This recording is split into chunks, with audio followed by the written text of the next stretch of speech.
What's going on YouTube? It's Tej back again with another video, and today I'm giving you another 2023 NFL mock draft. As I promised, I'm going to bring these out to you once a week, or at least that is the plan. Today we're doing a 2-rounder, but I do have exciting news. I think next week I will be breaking out my first 3-round NFL mock draft. Hey, it's that time of the year, so let's go ahead and add another 32 picks in the mix. But today we have round 1. Tomorrow be sure to come back to the channel for round 2 of this updated NFL mock draft. A couple things house cleaning wise, want to get out of the way. Last week, I did a little bit more adventurous stuff like Anthony Richardson at 5 to Seattle and Bijan Robinson going 10 to Philadelphia.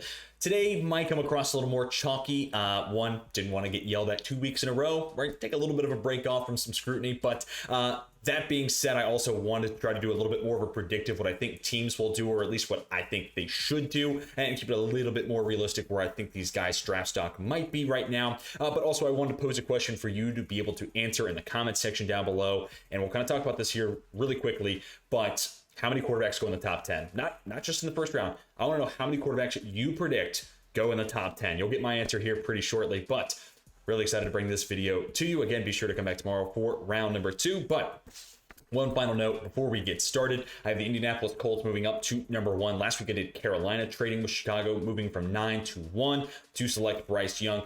This time, I decided to do Indianapolis. To me, the Panthers and the Colts are the most likely teams to trade with Chicago. And I think next week, I'm going to have the Texans and the Bears just swap 2 and 1. But the reason I didn't include that in this video was to save a little bit of time. But also, mock draft database.com is great for a lot of different things. Really can't sing their praises enough. But the trade for picks competition doesn't really always add up. Like, I had to give up 2 4s back the other way for Indianapolis just to have this trade accepted, which I don't think that's going to happen. But for the sake of explaining where the Colts are drafting, it's just here, number 1. I had to give up, obviously this year's first, next year's first, which I'm not going to be covering in this video, obviously. But then, obviously, this year's second round pick. So this is the only pick you'll see the Indianapolis Colts make in this mock draft, but it is an exciting one. If you're an Indianapolis Colts fan, it's Bryce Young, of course. Where else would I be going, right? But if the pick is Young, man, you look at that team and it puts them in a position to be able to go toe-to-toe basically with Jacksonville, competing with a division crown for years to come. I feel like this Colts roster has been assembled with an Andrew Luck-sized hole in the middle of it. And especially now you look at, an offensive line that, maybe a little disappointing this year, but I still think, is going to be a good unit and at least middle of the pack next year. Michael Pittman Jr., a clear-cut kind of emerging number 1 wide receiver. Alec Pierce showed me more than I anticipated in his rookie season. You have Jonathan Taylor, one of the best running backs in football, and the defense has star power. It has talent on that side of the ball, and it's well coached as well. So I think you add, that franchise quarterback. If Bryce Young is everything we anticipate he'll be, then this team, again, is going toe-to-toe with the Jags for years to come. And then we'll see what the Titans and the Texans rebuild process holds. And speaking of the Texans, I'm going to have them go Will Levis here at 2. And I'd love to know, if you're a Houston fan, do you want Stroud or do you want Levis here at 2? I lean towards Levis. On my board, he's the QB2 of this class. I just think the tools and the traits are all there. A quick release as well. Played in an NFL-esque offense each of his 2 years as a starter at Kentucky. And I think, once he gets to the NFL level, I have no hesitation about him being able to run an NFL-like offense. The throw power, the mobility, needed to clean up the accuracy. But I also think once he gets to the NFL, he's going to have a situation better around him. He was kind of, having to backpack and carry Kentucky's offense because Chris Rodriguez is the only other guy that I look at in that offense. I'm like, that guy could play on Sundays. The offensive line wasn't anything special. It was actually pretty bad, if we're being honest. And in the wide receiver talent, Calvin Austin, the third, was, drafted by the Steelers in the 3rd round the year before, or 4th round, excuse me, the year prior, and that kind of left them with no real Sunday type of talent there on the outside. So I think the situation around Levis is pretty rough, and I just truly believe in it. I am biased towards these tools and traitsy types of quarterbacks, but I think Levis has what it takes to be a franchise level guy, and that's certainly what Houston is looking for at number 2. Then we get to the Arizona Cardinals here at pick number 3. An interesting situation they find themselves in. I if they're going to go full rebuild, we'll see what the head coaching hire is. This could be a great trade down spot, especially if it is quarterback 1 and 2, right? Like if you go, let's just follow what I have, coming down the board here. Young at 1, Levis at 2, Atlanta, Carolina, Las Vegas. They might want to just jump everybody and say, hey, I want to be the next guy up to get CJ Stroud. Or if it's Stroud going to, I want to be the team that gets Levis as opposed to waiting and seeing what might fall my way. So I think Arizona's in a nice spot to be able to trade down. They won't get the haul that Chicago's going to get for 1, but For a team in a rebuild, this could certainly be an awesome opportunity to trade back and, reclaim some of the assets. They only have 5 draft picks this year, so it could be an awesome opportunity to kind of stock up for the future. But let's get in this situation. I think it's a team that needs to get better in the trenches, especially on the defensive side, and they need some edge rush help big time. So let's go Will Anderson here. But whether it's him or who I'm going to have Chicago taking here at 4, Jalen Carter, you really can't go wrong. If these picks are flipped the other way, it's still an 8 pick. No matter who Chicago ends up getting, Will Anderson, Jalen Carter, I'm going to grade it an A. Whoever the Cardinals take at 3, Carter or Anderson, I'm going to grade it an A because they're both positions of need.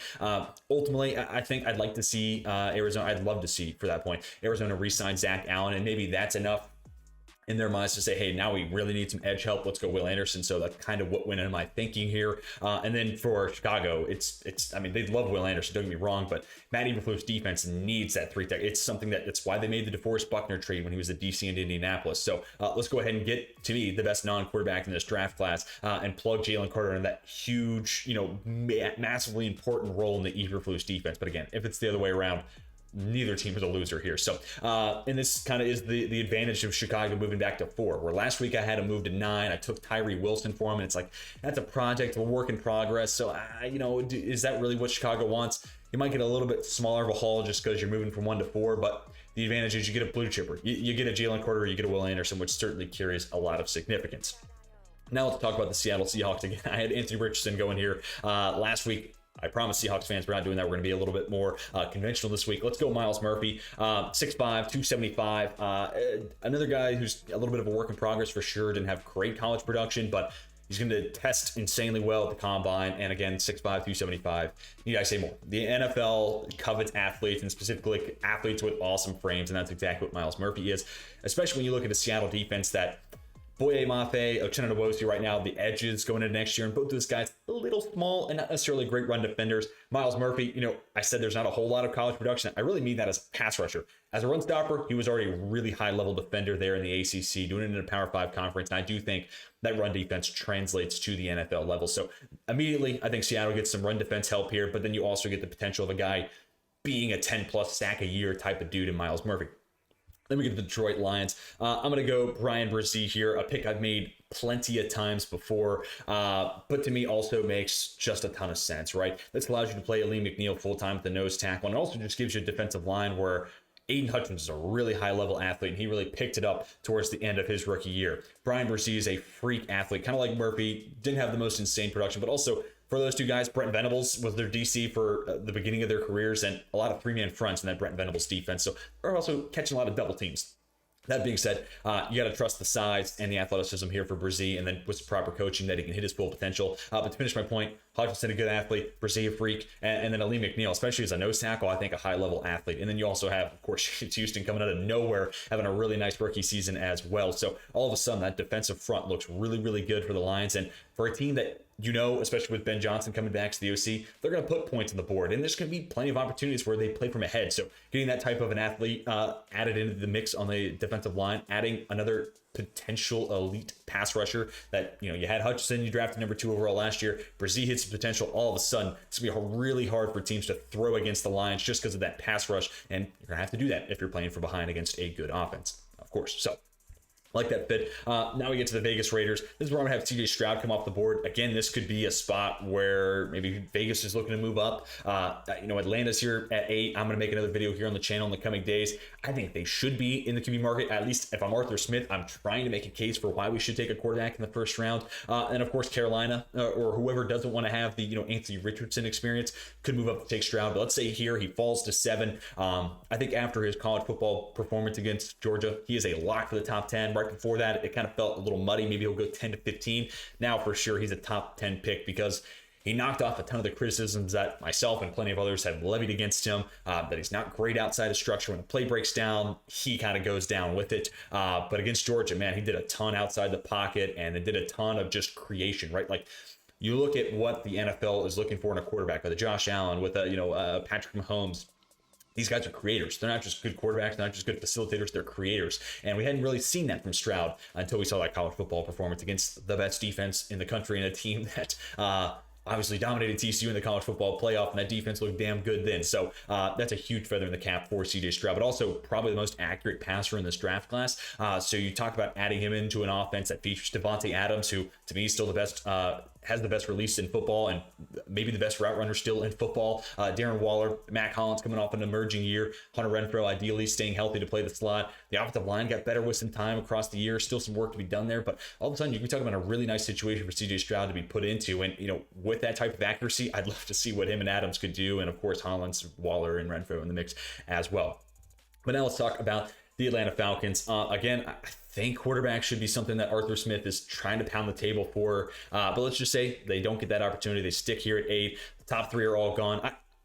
If they can't move up, Anthony Richardson in that Arthur Smith run scheme would be something I would love to see. But let's just say, hey, Desmond Ridder got incrementally better over his 4th start. We're going to give him the Davis Mills treatment. And they need pass rush big time. I mean, one of the worst teams in the NFL when it comes to pass rush win rate, and also just general sacks and pressures and hurries and all those categories. Of course, that signals they've got to get better there on the edge. I like Arnold Ebiketie, who they took in the 2nd round last year. I think they drafted him in a good spot, early 2nd round. He was a guy who, to me, easily could have snuck in to the late 1st round.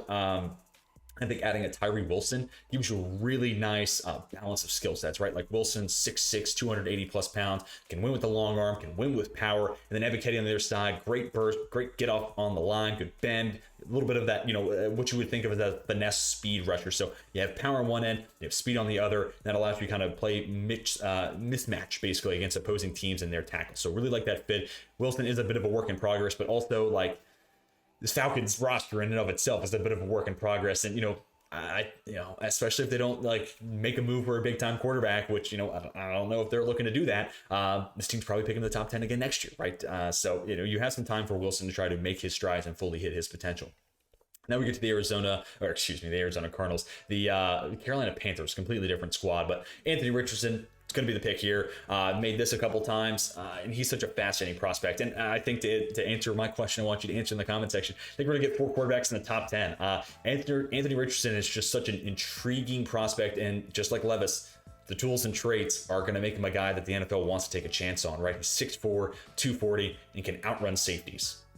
I mean, need I say more? An NFL team is going to be like, yeah, I want to take a flyer on that. And also, like, the weaknesses, right? Like, the throwing motion just isn't always there. Like, there's throws where if you took his 5 best throws of the season, you're like, dude, that dude should be going number 1 overall.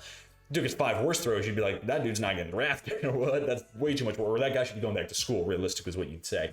But nonetheless, if this were the pick, I'd love to see Carolina just get him on the field, because the inconsistency, and right where it's like sometimes it's really there and then sometimes it's like, what is that throwing motion?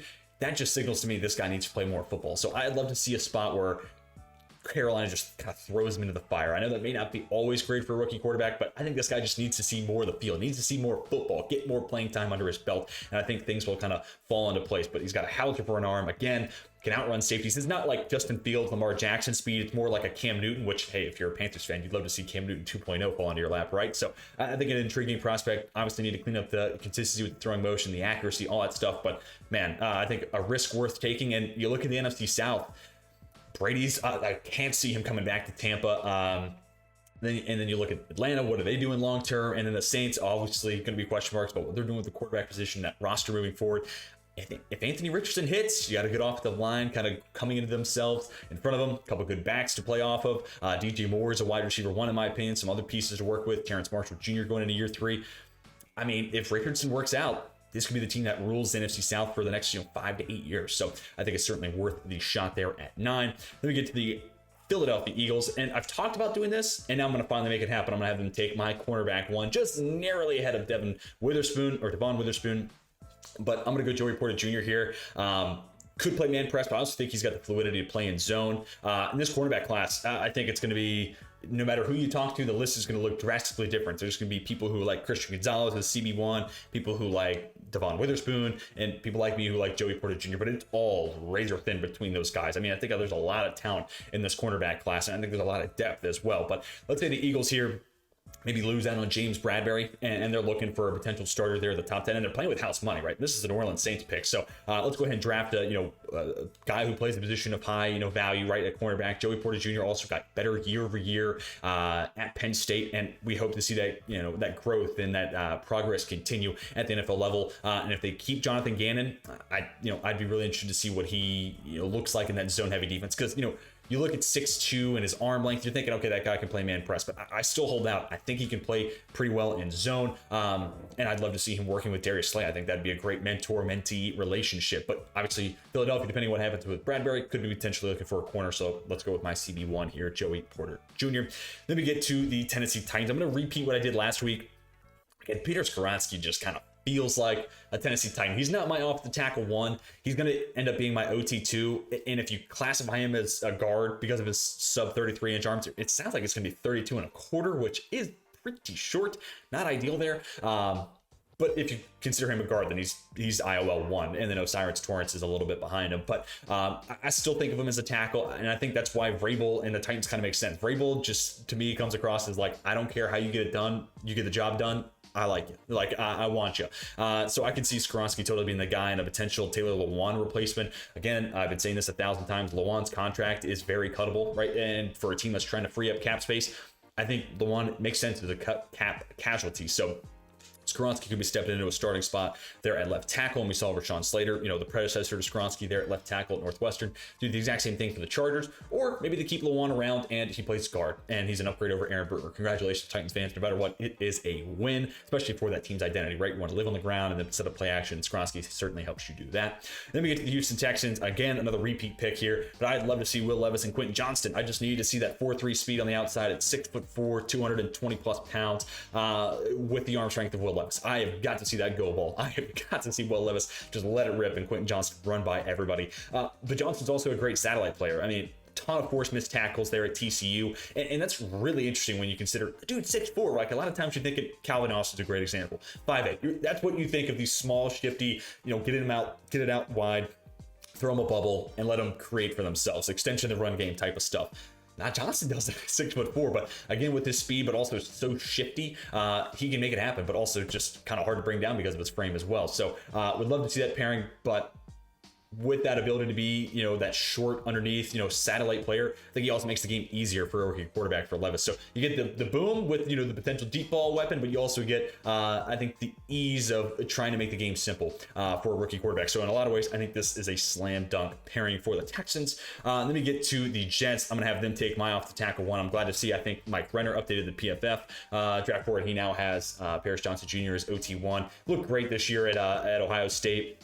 First year starter there at left tackle, played right guard the year before that. And that to me signals that, man, this guy's 6'6", 315. He's not really a guard, but he's so good. We have to find a spot. We got our 5 best offensive linemen out there. So sorry, Paris Johnson Jr. had to learn to play right guard. And, he did that fine a year ago. And now he pivoted out to, I think, his true position at left tackle. And I think he was great this year for Ohio State. And again, first year starter. So he's still really kind of coming into his own, but 6'6", 315.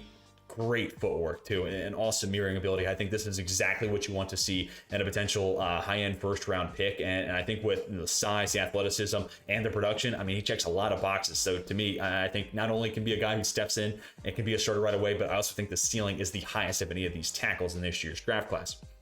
Let's get to the New England Patriots. I'm going to go Jordan Addison here. I know for some people he's kind of fallen a little bit out of favor, but I still like the combination of speed and quickness out of breaks. He's a good route runner. Sure, the drops have plagued him a little bit, but I think if he ends up in New England, they're going to find a way to fix that. And he's just kind of the guy New England's looking for, right? A guy who can just get open and make the game a little easier for Mac Jones. Somebody who can just legitimately open up the offense, specifically over the middle of the field, where I think Jordan Addison is really, really good, but also he can feature as that deep threat. And if they keep Devontae Parker, now you're looking at an offense that features, a track star literally in Tyquan Thornton, who gives you that over-the-top burner element. He can also be a little bit of a satellite player. Jordan Addison, who can work the intermediate and deep parts of the field, and then Devontae Parker, who's not much of a separator, but can go get the contested catch stuff. All of a sudden, you look at that, wide receiver room, it's like, okay, it's starting to come together. And then I guess you maybe give more snaps to Marcus Jones. He's still, in this case, their most dynamic player with the ball in his hands after the catch. So maybe you get him more snaps there, and then you really round out that wide receiver room. Don't know if they'll do that, but nonetheless, really like the addition of Jordan Addison, trying to give the Patriots a clear-cut number one guy. Green Bay Packers, I'm going to stick with chalk here.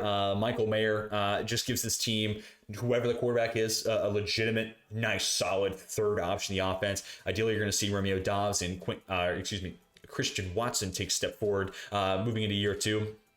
And we'll, if it's Rodgers, I imagine Randall Cobb's back. So then it's like, okay, you got three decent receivers there to work with, two young, and then one, kind of experienced, savvy veteran there to work the slot. But if Rodgers and Cobb hang it up, okay, cool. Maybe you look at a slot receiver somewhere here in the draft or during free agency. But I think Michael Mayer is just an upgrade over Robert Tonyan.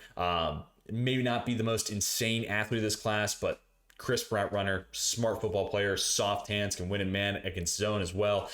Just the type of guy Green Bay is looking for, especially, for that Matt LaFleur offense. I think he's just a perfect addition. And now you look at a receiving, unit, if you want to call it that, with Mayer at tight end and Dobbs and Watson, all really, really young pieces. So if it is Jordan Love moving forward, the Packers, there's going to be some uncertainty with what Love looks like. But, if he works out, then that's a scary, good, young, cheap offense as well. So that makes things really, really interesting for Green Bay moving forward. But obviously, Mayer makes a ton of sense. Every mock draft, it feels like, coming out right now has Mayer going to the Packers. Then we get to the Washington Commanders. Different selection here. I'm going to go with Cyrus Torrence. They were linked to Evan Neal last year. It looked like they were focusing a little bit on the offensive line, and I think it makes sense. I think this is an Andrew Norwell replacement baseline. That's an upgrade there at left guard, and I think it kind of just fits with what Ron Rivera is looking for, right? They fire Scott Turner, and you hear Ron Rivera at the press conference afterwards saying, we want to be a 2-to-1 run to pass ratio, which, good luck. I mean, at that point, you're going to lose a lot of football games, in my opinion. But anyways, if they do want to live through the ground game, right, if that wants to be their identity, then Cyrus Torrence kind of adds to that, right? So again, I think you're getting an upgrade, but also I think he kind of fits the identity that Ron Rivera is looking for as not only the head coach, but the director of player personnel. So he certainly has a lot to say over the roster. Pittsburgh Steelers, I've been going back and forth basically between tackle and corner. I do want to add a note here. I'm going to go Broderick Jones with this selection, but Anton Harrison is going to be my OT3. And again, if you don't classify Skoronski because of the arm length as a tackle, then Anton Harrison becomes my OT2. But he is going to fall in this situation just because I think I am higher on Harrison than most, and I know Broderick Jones has a ton of fans. Let's have him go here to Pittsburgh. I mean, he has the size and the strength profile that you want, and a potential, bookend franchise left tackle. He didn't get a whole lot of playing time there at Georgia, and he feels specifically raw in pass protection. So I kind of worry about that. But granted, if he did go to Pittsburgh, Kenny Pickett does have that fleet of foot ability. But I already saw him roll out right to avoid Dan Moore's pretty bad play. So, as a Steelers fan, I'm not crazy about this because it kind of feels like we might be just seeing more of the same. But at Pittsburgh, let's just say maybe did go Anton Harrison or Broderick Jones, just kind of cleaned it up, was ready to roll, and was a solid pass protector right away. I think it, one gives you an upgrade there at left tackle, and all of a sudden that offensive line as a whole looks a lot better. But also, Chukwuma Okorafor, you look at the PFF grades, it signals that he's getting better year over year. I still don't think that he's all that great. And maybe Dan Moore in year 3 takes that leap forward. A lot of times tackles and offensive linemen in general, it's that year 3, year 4 leap. And maybe Dan Moore does have that in the cards this upcoming season. And now you can have a competition there at right tackle. And maybe the competition alone makes those two players better, right? So it could be a, kind of a twofold process. Maybe you get an upgrade there at left tackle. And then by having Moore and Chukwuma Okorafor compete at right tackle, naturally you get a potential upgrade there on the other side of the offensive line. And again, maybe then the Steelers offensive line doesn't look so putrid. Let's get to the Detroit Lions here at pick number 18. And I'm going to go with, a corner who's gaining a ton of steam right now. He's my CB2. Let's go Devon Witherspoon. I mean, I've said this a couple times. He allowed 1 yard in press coverage this year, and that is just straight up bananas. But also just feels like the most NFL-ready dude right now. He feels like the guy who, if I had a game tomorrow, let's just say I had an NFL franchise and I had to take any of these corners to suit up and play against NFL competition tomorrow, Devon Witherspoon's the guy who will hold his own to the best and really look good this year for the Fighting Illini. Also solid size, 6 foot, right around 180 pounds, maybe 6'1". We'll see the official measurements, obviously, once we get to the combine, but a guy who really just had the production showcase what his potential is and is shot up the board. He might be the single biggest riser from any college football player based off their production this year. So, and if the Lions keep Aaron Glenn, as the DC, they want to run a lot of press man. So I think Devon Witherspoon is a natural fit for what Glenn wants to do. And then you pair him up with Jeff Okudah. All of a sudden, if Okudah takes a step forward into, what really is year 4, but playing wise is year 3 for him. That secondary looks a whole lot better. So now you look at the Lions and you get Brzee, try to complete that defensive line and get another pass rusher in the mix, and you add a corner, maybe getting that secondary into a lot healthier of a state just from production wise. And damn, all of a sudden that Detroit defense looks kind of at least decent, and that offense is going to put up points again. Then we get to the Tampa Bay Buccaneers. I'm a repeat pick here. I just want to see this defense take Brian Branch or add Brian Branch in the mix. Him and Antoine Winfield Jr. I love these DBs who can move all over the field. And if you have 2 of those dudes, God, I would just love to see what Todd Bowles could do to confuse opposing offenses. But also Brian Branch just feels like he sees the game at a faster speed than everyone else, and he's all over the field. Also, only 4 missed tackles throughout his entire career at Alabama. So not only is he a great athlete, and he can play the nickel, he can play both safety spots. So deep, in the box, nickel, I think he can do it all. He's a sound tackler, and I think his athleticism also gives him great coverage skills. And we also saw that on display at Alabama. So to be one of the best players in the draft, it's just going to be tricky to find. Where does that nickel slot corner strong safety hybrid? Where does a team value that? Where in the first round do they go? And this is going to be one of those first. I think it's going to become something we continue to talk about. And this is going to be one of the years that kind of dictates that.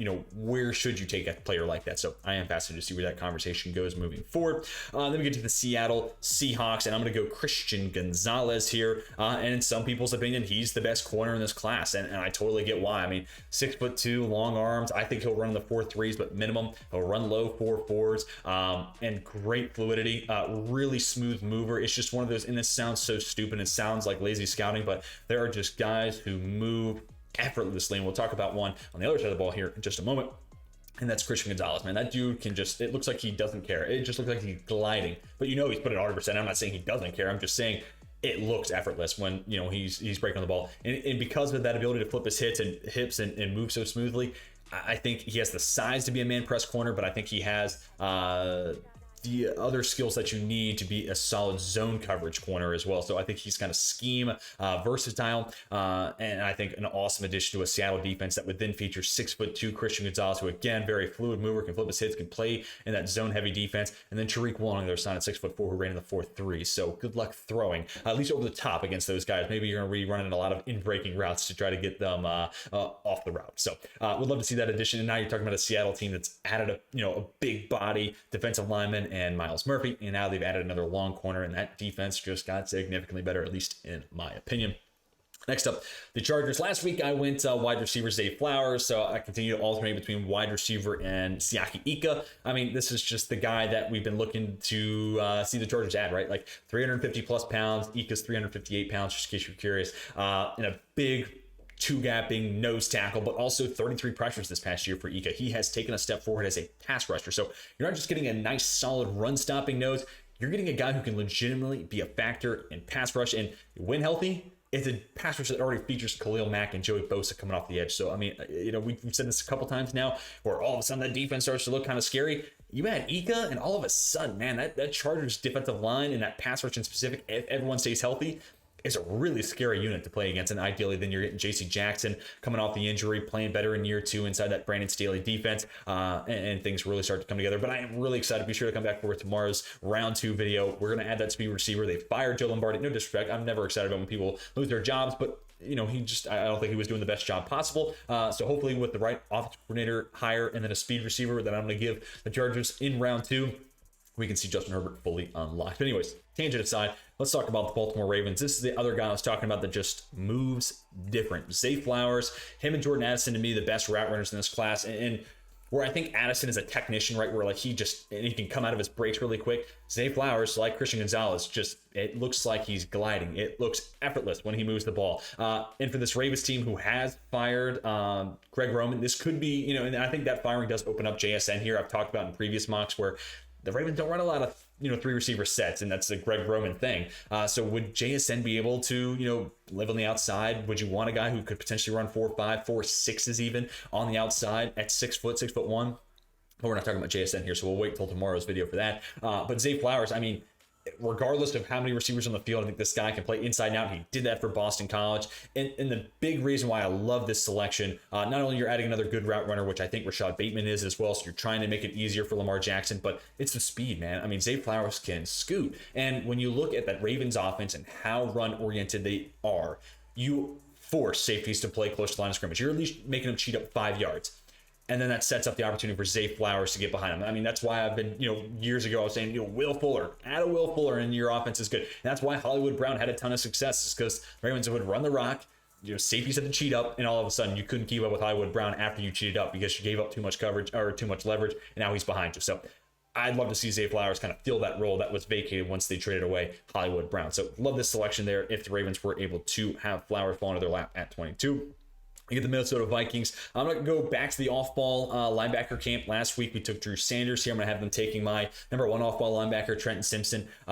Safety skill set and a linebacker body. Great in coverage. Very fluid mover. Can play sideline to sideline. Great against the run. I really can't sing his praises enough. The only reason he's not going higher is because he's an off-ball linebacker, and it's a position that doesn't carry a whole lot of position value, right? So, but I think here for Minnesota, you could go corner for sure. Wouldn't be upset by corner, but after looking at that Giants game and if Ed Donatell is going to keep that DC job, I don't know that off the top of my head. I haven't heard anything about him being fired, but if that has happened, let me know in the comment section below. But if they do want to continue to play that, too high shell, deep zone coverage, kind of like what the Ravens did against the Bengals last week, or even what I anticipate the Eagles doing against the Giants this week, and that's just kind of those teams' identities. If Vikings want to do that, you got to be able to have dudes who can swarm the ball. You got to have athletes. Right now, they are too old and too slow on that side of the ball. So I think Trent Simpson is a step in the right direction. So that way, when Saquon Barkley just catches it underneath because the Giants are attacking the underbelly of your soft defense, you have a guy who can get to him before 8 yards have been picked up before somebody gets to him. So love to see them get younger and get a little bit faster there at off ball, but also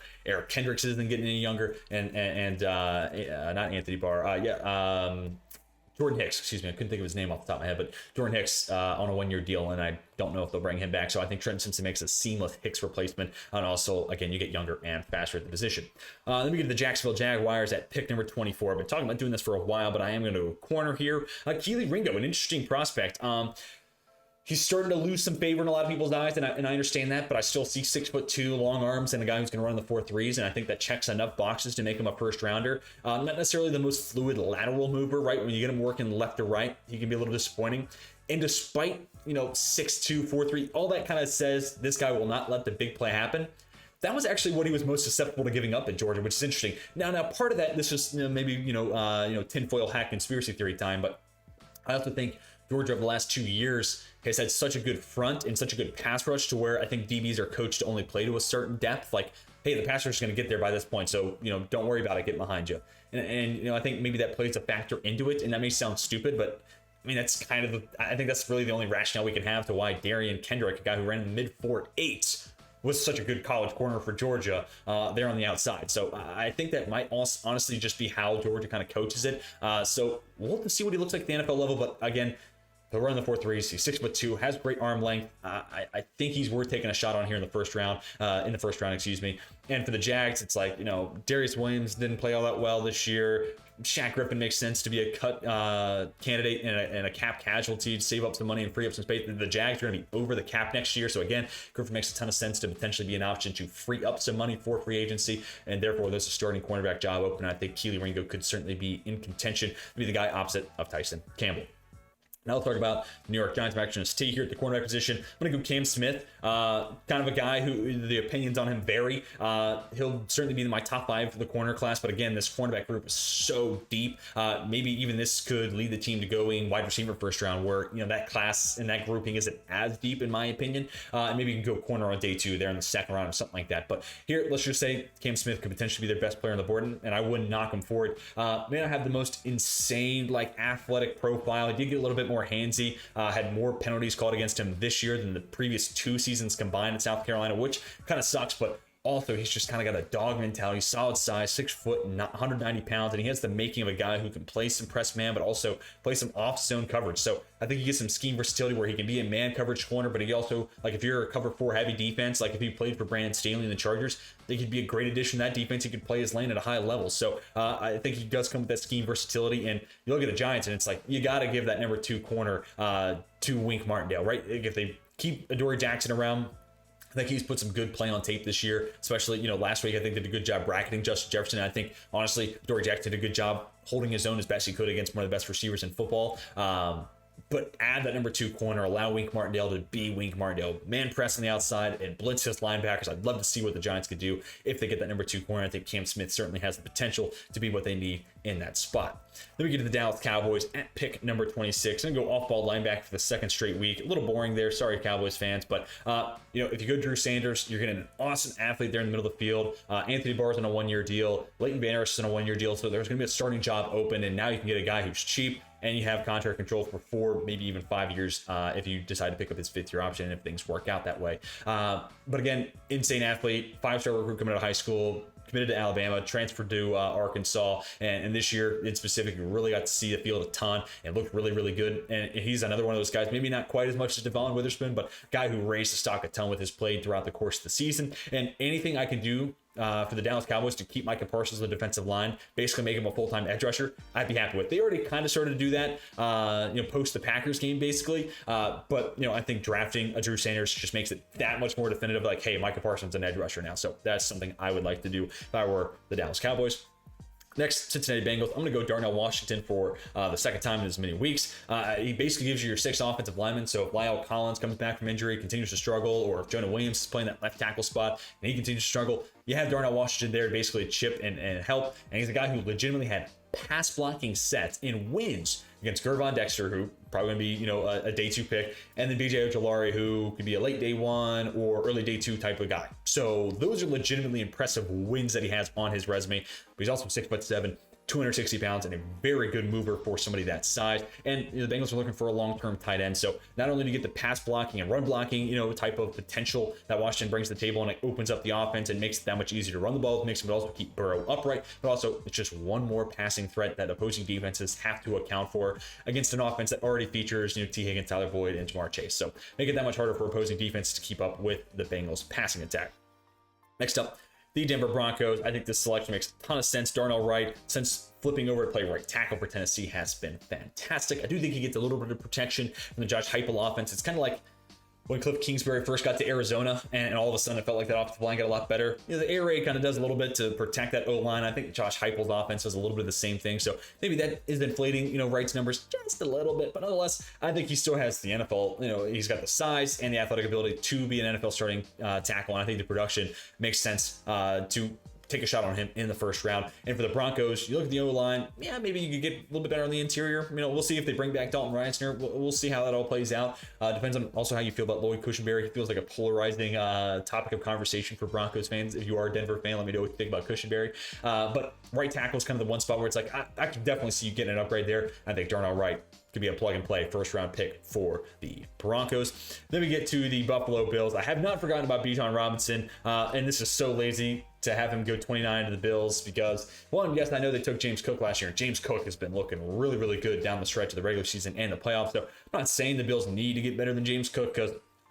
if he keeps up the progress and carries that momentum in a year or two, he's going to be a damn good football player. But it's just tough to find a landing spot for Bijan Robinson. And when you have him go 10 to Philadelphia, I hear it from people that don't want to hear that. I have him going to Tampa Bay. I get it from Buccaneers fans who don't want that. So he's this prospect where people want him on their team, but it's like, do you want to draft a running back in the first round, especially when your team has holes on, the offensive line, the secondary, pass rush, there's just other areas in which you could use that asset. Meanwhile, for the Bills, it's like, man, it's a pretty good roster. I mean, you could add to the secondary, sure, but all in all, it's like, man, there's not a whole lot more that needs to be added in there. So let's just give them another weapon and a guy who legitimately, the Bills are looking for a slot receiver because, Khalil Shakir did have some big grabs last week in the wild card round, so I do want to give him credit where credit is due. But man, I think you can legitimately line up Bijan in the slot for 30 to 40% of his snaps, and he will certainly hold his own. A legitimate route runner, a legitimate pass catcher. So not only do you get the best pure running back in the class, and you can kind of feature him on top of James Cook or in addition to James Cook, he can be your slot receiver for 30 to 40% of his snaps and just give it that one more weapon that you have to account for in the Bills passing game. Next, Kansas City Chiefs.